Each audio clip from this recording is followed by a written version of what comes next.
తాకట్లో ఉన్న మీ బంగారాన్ని విడిపించి ఆ రోజు ఆన్లైన్ రేటుకి కొంటాం. Sharma gold company. నమస్కారం, మీరు చూస్తుంది సుమన్ టీవీ. నేను మీ కీర్తి. సుమన్ టీవీ ప్రేక్షకులందరికీ శ్రీ విశ్వవసునామ సంవత్సర ఉగాది శుభాకాంక్షలు. తెలుగువారి సంవత్సరాది ఉగాది. క్రోధి నామ సంవత్సరానికి టాటా బై బై చెప్తూ కొత్త సంవత్సరానికి కొత్త ఆలోచనలతో ముందడుగు వేస్తున్నాం. పోయిన సంవత్సరం ఎన్నో విషయాల్లో ఒక ముందడుగు వేసుంటాం, కొన్నిసార్లు వెనకడుగు కూడా వేసుంటాం. అనుకున్న పనులు అనుకున్న సమయానికి కాకపోయిండొచ్చును. మరి అట్లీస్ట్ ఈ కొత్త సంవత్సరంలో మనందరికీ ద్వాదశ రాశుల వారందరికీ కూడా ఎలా ఉండబోతోంది, శ్రీ విశ్వవసు అంటే అర్థం ఏంటి, ద్వాదశ రాశుల వారికి ముఖ్యంగా మహిళలకి కూడా ఎలాంటి పరిహారాలు చేసుకుంటే బాగుంటుంది, సమయం అనుకూలించినప్పుడు ఇంకా సమయాన్ని మనకి మంచిగా తిరుగుబాటు చేసుకోవడానికి ఎలా ఉంటే బాగుంటుంది, ఇలాంటి విషయాలన్నీ మనకి తెలియజేయడానికి మనతో పాటు ప్రముఖ ఆస్ట్రాలజర్ బ్రహ్మశ్రీ నందిబట్ల శ్రీహరి శర్మ గురుగారు ఉన్నారు. నమస్తే గురుగారు. వాగర్థావివ సంపృక్తౌ వాగర్థ ప్రతిపత్తయే జగతః పితరౌ వందే పార్వతీ పరమేశ్వరౌ.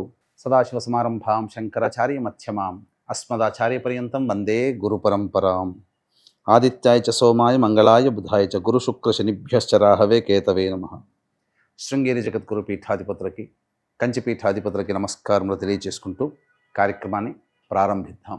అలాగే గురుగారు, శ్రీ విశ్వవసు నామ సంవత్సరం అంటున్నాం కదా, అంటే అర్థం ఏంటో? విశ్వావసు. విశ్వావసు అనగా విశ్వాసము కలిగినటువంటిది, నమ్మదగినటువంటిది అనేటువంటి అర్థంగా చెప్పవచ్చు. అంతేకాకుండా విశ్వావసు అనేటువంటిది గంధర్వరాజులలో ఒక రాజు. ఇతని పేరు మీదగానే వివాహం కాని అబ్బాయిలకి, ఆలస్యంగా వివాహం అవుతున్నటువంటి అబ్బాయిలకి ఈ యొక్క విశ్వావసు గంధర్వనామ మంత్రముతో కనుక జపము, తర్పణము, హోమము కనుక చేస్తే త్వరితగతిన వివాహము జరిగి తీరుతుంది అని చెప్పి మనకు మంత్రశాస్త్రంలో చెప్పబడి ఉంది. గురుగారు, ద్వాదశ రాశిలో భాగంగా శ్రీ విశ్వవసు నామ సంవత్సరంలో వృషభ రాశి వారికి ఎలా ఉంటుందో తెలియజేస్తారా? ద్వాదశ రాశులలో భాగంగా వృషభ రాశిలో జన్మించినటువంటి వారికి ఈ విశ్వావసు నామ సంవత్సరంలో ఏ విధంగా ఉండబోతుంది మనం క్లుప్తంగా తెలియచేసుకుందాం. ఈ వృషభ రాశిలో జన్మించినటువంటి వారికి ఆదాయం 11, వ్యయం 5, రాజ్యపూజ్యం 1, అవమానం 3. ఇక 12 మాసాల పాటు ఉన్నటువంటి సమయాన్ని 3 టైమ్ జోన్స్ లాగా మనం డివైడ్ చేసుకుంటే కనుక ఏ టైప్ జోన్లో ఏ విధంగా ఉంటుంది అనే విషయాన్ని కూడా మనం క్లుప్తంగా చేసుకొని తెలియచేసుకునే ప్రయత్నం, తద్వారా మీకు ఈజీగా అర్థమయ్యే ప్రయత్నం తెలియజేస్తాను. ప్రధానంగా మే 14 వరకు కూడా, అనగా మే 13 వరకు గురువు వృషభ రాశిలోనే స్థితి పొంది ఉంటాడు. ఈ కారణం చేత టైప్ 1 జోన్లో భాగంగా గురువు రాశిలోనే స్థితి పొంది ఉండడం అనుకూలమైనటువంటి పరిస్థితులు. కాస్త ఓవర్ వెయిట్ అవ్వడం కానీ, అనుకున్నటువంటి పనుల్లో కాస్త చికాకులు అనేటువంటివి రాశిలో ఉన్నటువంటి గురువు కలగచేసిన మే 14వ తారీఖు తర్వాత మిథున రాశికి ప్రవేశం చేస్తా సంపూర్ణంగా యోగకారకంగా ఉంటాడు. ఇక గమనించుకున్నట్లయితే ప్రధానంగా ఈ వృషభ రాశిలో జన్మించినటువంటి వారికి శని లాభస్థానంలోకి మారబోతున్నాడు. తద్వారా చాలా మటుకు యోగదాయకంగా ఉంటుంది అనేటువంటి విషయం చాలా చోట్ల వింటూ ఉంటుంటారు. కానీ వాస్తవానికి ఈ లాభశని ప్రభావం మాత్రం కొన్ని రోజులే. మళ్ళీ గత 2.5 సంవత్సరాలుగా వృషభ రాశిలో జన్మించినటువంటి వారు తమ కీర్తి ప్రతిష్టలకి, ఉద్యోగ వ్యాపార నిర్వహణలో భాగంగా ఎటువంటి కొన్ని సమస్యలు ఎదుర్కొన్నారో అటువంటివే మళ్ళీ ఎక్కువ శాతము పునరావృతం అయ్యే అవకాశం ఉంటుంది. కాబట్టి జాగ్రత్తలు పాటించండి. మార్చి 29వ తారీఖు రోజున మీనరాశిలోకి ప్రవేశించేస్తాడు. ఎప్పటి వరకు ఉంటాడు ఈ మీనరాశిలో అనంటే రుజు మార్గంలో జూలై 12వ తారీఖు వరకు మీనరాశిలో స్థితి పొంది ఉంటాడు. ఈ కారణం చేత ఇక్కడ ప్రధానంగా వృషభ రాశిలో జన్మించినటువంటి వారికి శని ప్రభావం సంపూర్ణంగా అనుకూలంగా ఉండడం, గురువు కూడా యోగదాయకమైనటువంటి పరిస్థితిలో ఉండడం, యోగ పరిస్థితి మీకు చాలా చక్కగా ఉంటుందని చెప్పవచ్చు. అనగా ధనపరంగా చక్కగా ఉంటుంది. తోటి ఉద్యోగస్తులు, తోటి వ్యాపారస్తులు, కింది స్థాయి వాళ్ళు అందరూ కూడా అనుకూలంగా ఉంటారు. తద్వారా మంచి ప్రతిష్టలు పొందేటువంటి అవకాశం గోచరం అవుతుంది. అన్ని విధాలుగా లాభదాయకంగా ఉంటుంది అని చెప్పవచ్చు.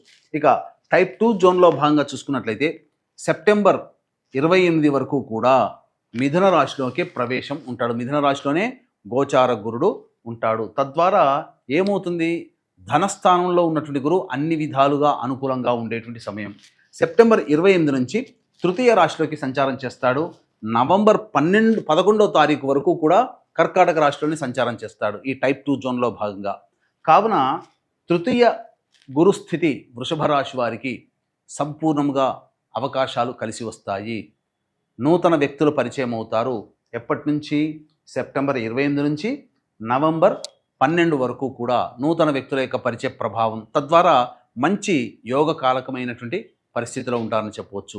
కాగల కార్యం గంధర్వులు తీర్చినట్టుగా మీకున్నటువంటి సర్వ సమస్యలు కూడా ఎవరో ఒకరు ఆ సమస్యల నుంచి మిమ్మల్ని బయటపడవేస్తారు. తద్వారా యోగదాయకమైనటువంటి పరిస్థితిలో ఉంటారని చెప్పవచ్చు. ఇక శని భగవాను కనుక మనం చూసుకున్నట్లయితే జూలై 13వ తారీఖు రోజున మీనంలో వక్రీకరించి ఉంటాడు. తద్వారా ఏమవుతుంది? దశమ ఫలితాన్ని, రాహుతో కలిసినటువంటి దశమ ఫలితాన్ని ఇస్తాడు. జూలై 13వ తారీఖు నుంచి అక్టోబర్ 9వ తారీఖు వరకు ఈ పరిస్థితి ఉంటుంది. తద్వారా ఏం జరగబోతుంది?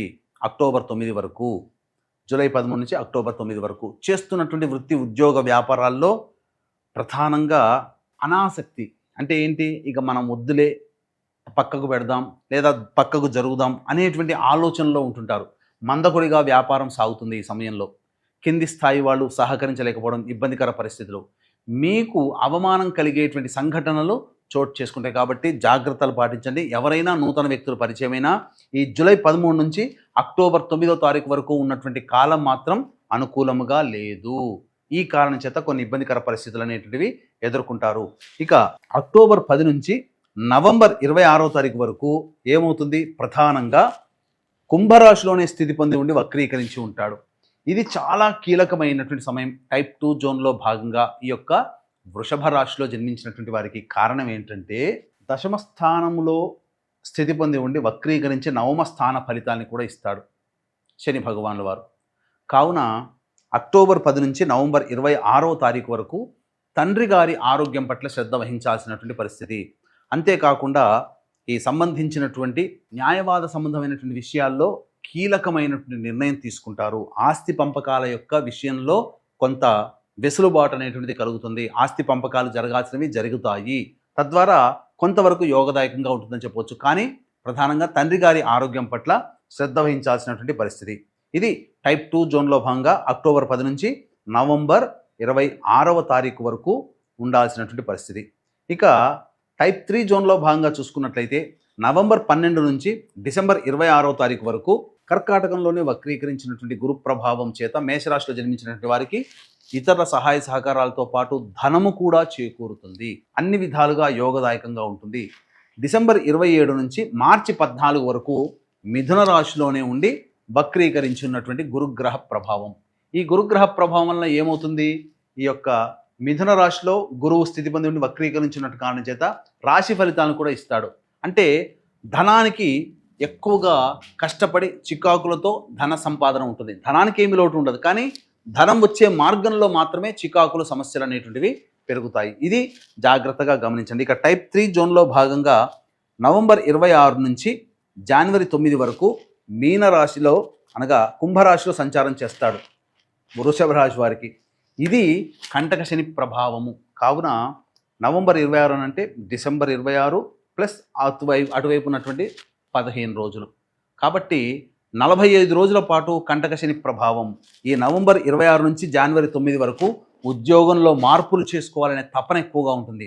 వ్యాపారంలో విస్తరణ చేయాలనే ఆలోచన ఎక్కువగా ఉంటుంది. కానీ కార్యరూపం కనుక దాల్చితే నష్టపోతారు అనే విషయాన్ని గుర్తుపెట్టుకోండి. ఇది టైప్ 3 జోన్లో భాగంగా ఈ యొక్క వృషభ రాశిలో జన్మించినటువంటి వారికి చెప్పగలిగేటువంటి సూచనలు. కాబట్టి ఈ చెప్పినటువంటి సమయాల్లో ఏ విధంగా జాగ్రత్తలు పాటించాలి, ఏ విధమైనటువంటి ఫలితాలు కలుగుతాయనే విషయాల్ని మీరు జాగ్రత్తగా ఆలోచించే నిర్ణయం తీసుకోండి. ప్రధానంగా ఈ రాశిలో జన్మించినటువంటి విద్యార్థులకి గురుబలం సంపూర్ణంగా ఉండడం చేత అన్ని విధాలుగా పరీక్షల్లో ప్రథమ శ్రేణిలో ఉత్తీర్ణులవుతారు. అంతేకాకుండా ఈ సంబంధించినటువంటి వృషభ రాశిలో జన్మించినటువంటి రాజకీయ రంగ ప్రముఖులు ఎవరైతే ఉంటారో వాళ్ళకి అధికారుల యొక్క అండదండల ప్రభావం వలన ఏదైనా కోల్పోయిన చోట మళ్ళీ తిరిగి దక్కించుకునే అవకాశాలు ఎక్కువగా ఉంటాయి. పోటీ చేస్తే కనుక ఖచ్చితంగా ఏ పరిస్థితులైనా విజయాన్ని పొందే అవకాశం ఈ వృషభ రాశిలో జన్మించినటువంటి రాజకీయ రంగ ప్రముఖులకు ఉంటుంది. కానీ ధనం మంచి నీళ్ళలాగా ఖర్చు అయిపోతుంది. ఈ వృషభ రాశిలో జన్మించినటువంటి సినీ కళారంగ ప్రముఖులు ఎవరైతే ఉంటారో వాళ్ళకి ప్రభుత్వ పరముగా అవార్డులు, రివార్డులు వచ్చే అవకాశం ఉంటుంది. మంచి ప్రాజెక్టులో సైన్ చేస్తారు. ధనాదాయం కూడా చాలా చక్కగా ఉంటుంది. పేరు ప్రఖ్యాతలు ముఖ్యంగా పెరుగుతాయని చెప్పవచ్చు. ఈ యొక్క వృషభ రాశిలో జన్మించినటువంటి ప్రధానంగా సిమెంట్, ఇసుక, ఎడిబుల్ ఆయిల్ మరియు ఈ సంబంధించినటువంటి ఆటోమోటివ్ రంగంలో, అలాగే మైనింగ్ వ్యాపారస్తులు, ఇలాంటి ఇసుక బట్టీలు నిర్వహించేటువంటి వాళ్ళు, ఇటువంటి వాళ్ళు కొంతకాలం అనగా శని ప్రధానంగా 13వ తారీఖు జూలై 13వ తారీఖు నుంచి నవంబర్ 26వ తారీఖు వరకు అనుకూలంగా లేని కారణం చేత కొంత ఆ చెప్పినటువంటి వ్యాపారస్తులకి మాత్రమే కాస్త నెమ్మదిగా సాగుతుంది, వ్యాపారము మందకొడిగా సాగుతుంది. కానీ మిగతా అన్ని రంగాలలో ఉన్నటువంటి వాళ్ళకి మాత్రం సంపూర్ణమైనటువంటి యోగకాలంగా చెప్పవచ్చు. కాబట్టి అనుకూలమైనటువంటి పరిస్థితులు యోగదాయకంగా ఈ యొక్క వృషభ రాశిలో జన్మించినటువంటి వారికి అన్ని రంగాల్లో ఉన్నటువంటి వారికి గోచరమవుతుంది. గురుగారు, మరి ముఖ్యంగా ఈ కొత్త సంవత్సరంలో వృషభ రాశిలో జన్మించిన మహిళలకి ఎలా ఉండబోతుందో దయచేసి తెలియజేస్తారా? ప్రధానంగా ఈ యొక్క వృషభ రాశిలో జన్మించినటువంటి మహిళలకి సంపూర్ణమైనటువంటి యోగకాలంగా చెప్పవచ్చు. మీ యొక్క మాటకి విలువ పెరుగుతుంది. కుటుంబంలో ఉన్నటువంటి సభ్యులందరూ కూడా మీకు గౌరవ మర్యాదలకి ఎటువంటి లోటుపాటు కానివ్వరు. అంతకుముందు మిమ్మల్ని అవమానించిన వాళ్ళే ఇప్పుడు మిమ్మల్ని చాలా ప్రేమగా గౌరవంగా చూసుకుంటారు. అంతేకాకుండా బాధ్యతలు పెరుగుతాయి. బాధ్యతలతో పాటు గౌరవ మర్యాదలు కూడా పెరుగుతాయి. తత్కారణం చేత అన్ని విధాలుగా ఆనందదాయకమైనటువంటి పరిస్థితిలో ఈ వృషభ రాశిలో జన్మించినటువంటి వారు ఈ సంవత్సరం అంతా కూడాను గడుపుతారని చెప్పవచ్చు. ముఖ్యంగా వివాహం కావాల్సినటువంటి అమ్మాయిలకి వివాహం జరిగి తీరుతుంది. సంతానం కోసం ఎదురు చూసేటువంటి వాళ్ళకి చక్కటి సత్సంతాన ప్రాప్తి అనేటువంటిది ఉంటుంది. అన్ని విధాలుగా యోగదాయకంగా ఉన్నటువంటి ఈ వృషభ రాశిలో జన్మించినటువంటి మహిళలకు ఏ వ్యాపారమైనా కానీ చక్కగా ముందుకు తీసుకుని వెళ్తారు. మీకు ఇచ్చినటువంటి బాధ్యతని సంపూర్ణంగా నిజాయితీతో ఈ సంవత్సరం పూర్తి చేసుకొని అందరి మన్ననలను పొందుతారు. ప్రధానంగా మిమ్మల్ని తృణీకరించిన వాళ్ళే గౌరవించి హక్కున చేర్చుకునేటువంటి పరిస్థితులు ఉంటాయి. ముఖ్యంగా గత సంవత్సరం పొరపచ్చాలతో దూరంగా ఉన్నటువంటి భాగస్వామ్య వ్యాపారస్తులు కానీ, లేదా దూరంగా ఉన్నటువంటి స్నేహితులు, బంధువులు కానీ, లేదా దంపతులు కానీ మళ్ళీ కలుసుకునే అవకాశం, హాయిగా ఆనందంగా కొనసాగే అవకాశం గోచరమవుతుంది.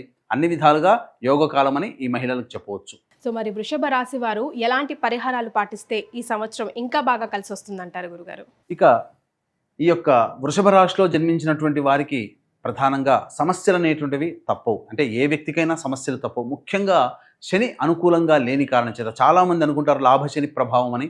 కానీ లాభశని ప్రభావం కేవలం ఈ సంవత్సరం జూలై 12వ తారీఖు వరకే. మిగతా సమయం అంతా కూడా శని అనుకూలంగా లేడు. కావున ప్రతి అవకాశం వచ్చినటువంటి ప్రతిరోజైనా దత్తాష్టకము, కాలభైరవాష్టక పారాయణం రోజుకి 3 సార్లు పఠించండి.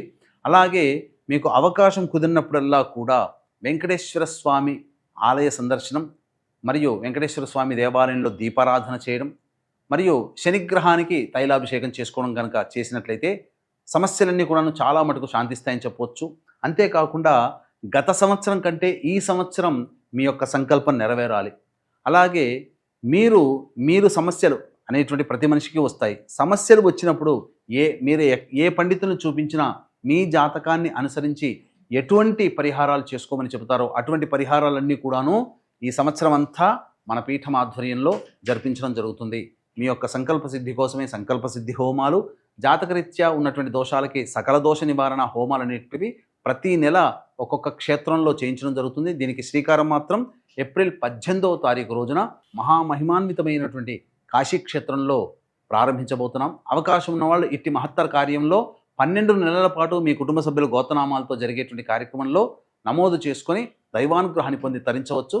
కావున కార్యక్రమ తదనంతరం కాంటాక్ట్ చేసి పూర్తి వివరాలు తెలుసుకోవచ్చు. గురుగారు, మరి ఆరోగ్యపరంగా వృషభ రాశి వారికి ఎలా ఉండబోతోంది ఒకసారి తెలియజేయండి. ఈ యొక్క వృషభ రాశిలో జన్మించినటువంటి వాళ్ళకి ఏ సమయాల్లో అనారోగ్యం సమస్యలు, ఏ సమయాల్లో మంచిగా చూసుకోవాలి అనగా ఏంటి, ఆరోగ్యపరంగా కావచ్చు, వాహనం నడిపేటప్పుడు కావచ్చు, ఇతరత్ర వ్యవహారాల్లో ఏ యొక్క సమయంలో మనకు మంచి జరుగుతుందనే విషయాన్ని గురించి క్లుప్తంగా తెలియజేసుకుందాం. ఈ సంవత్సరం జూన్ 5వ తారీఖు నుంచి జూలై 26వ తారీఖు ఉన్నటువంటి మధ్యకాలము, అక్టోబర్ 26 నుంచి వచ్చే సంవత్సరం జనవరి 14వ తారీఖు వరకు మధ్య ఉన్నటువంటి కాలంలో ఆరోగ్యం పట్ల శ్రద్ధ వహించండి. వాహనాన్ని నడిపేటప్పుడు జాగ్రత్తలు పాటించండి. ప్రధానంగా గృహ మార్పు, స్థల మార్పు అనేటువంటిది సూచించడం జరుగుతుంది. ఉద్యోగాల్లో చేరాలన్నా, లేదంటే ఉద్యోగాలు మారాలన్నా, లేదంటే కొత్త వ్యాపారం స్టార్ట్ చేయాలన్నా, వ్యాపారాన్ని మరింతగా విస్తరించుకోవాలనుకున్నా ఈ సంవత్సరంలో వృషభ రాశి వారికి ఏ నెలలో ఏ సమయం అనుకూలంగా ఉంటుందంటారు ఒకసారి తెలియజేస్తారా? ప్రధానంగా చాలామంది నిరుద్యోగస్తులు ఈ సంవత్సరం ఉద్యోగం సంపాదించుకోవాలని, చాలామంది ఉన్న సంస్థ నుంచి వేరే ఉద్యోగంలో మారాలని, కొత్త వ్యాపారాలు ప్రారంభించాలని, లేకపోతే ఉన్న వ్యాపారంలో విస్తరణ చేయాలని అనుకుంటుంటారు కదా.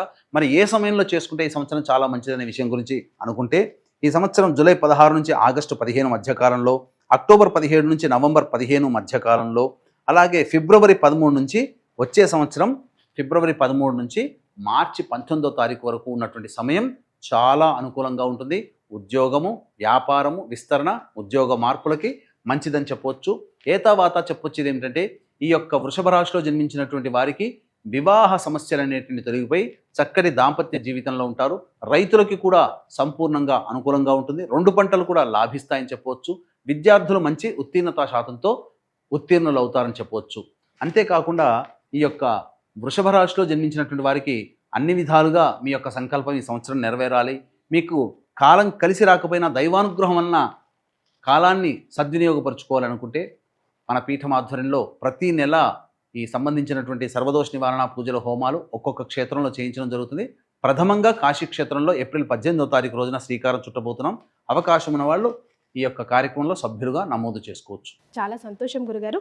వృషభ రాశిలో జన్మించిన వారికి ఎలా ఉంటుందో తెలియజేశారు. ధన్యవాదాలు. సర్వం శ్రీ ఉమామహేశ్వర పరబ్రహ్మార్పణం.